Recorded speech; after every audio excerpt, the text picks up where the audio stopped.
Present continuous টেন্সৰ পৰা তোমালোকে কি শিকা ভয়েস চেঞ্জ কেনেকৈ কৰে এই নিয়মটোৰ দ্বাৰা মই তোমালোকক উদাহৰণৰ সৈতে দেখুৱাই দিম না তাৰপিছত ফৰ্মেশ্যন আছে এক্টিভ ভয়েসত কি থাকে subject am is are am নাইবা ইজ নাইবা আর থাকে প্লাস এম নিয়ম মেইন ভাৰ্বৰ লগত কি থাকে ING plus object okay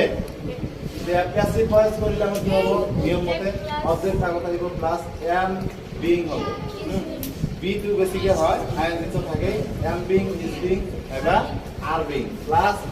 M B PP মানে কি main verb past participle form plus by আৰু সাবজেক্ট সো এটা উদাহৰণৰ হিচাপে কেছে দেখা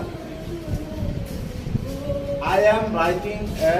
letter. I am writing a letter. এটা লিখা হয় এটা আমাৰ কি আছিল এটা কি আছিল অবজেক্ট অবজেক্টটো আমাৰ কি হ'ব সাবজেক্ট আছে এই লেটাৰ নাম কি হয় আমাৰ is being কি হ'ব the letter is being written by me হৈ গ'ল আৰু দুই নম্বৰ কি আছে she is drawing a picture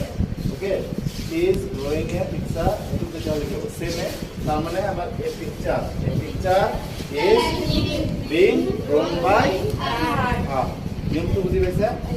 present ইনডেফিনিটৰ নিচিনা ইয়াতলি বেসিক আহিছে আমাৰ being কি আহিল be বেসিক্যাল তাৰ আইডি be to being কৰিব ওকে তো তোমালোকে বুজি পালা যে প্ৰেজেন্ট কন্টিনিউয়াস টেন্সৰ এনেকে ভয়েস চেঞ্জ কৰিব লাগে একেবাৰে গতিকে তোমালোকে পাৰিবা নে এতিয়া পাৰিম ওকে থ্যাংক ইউ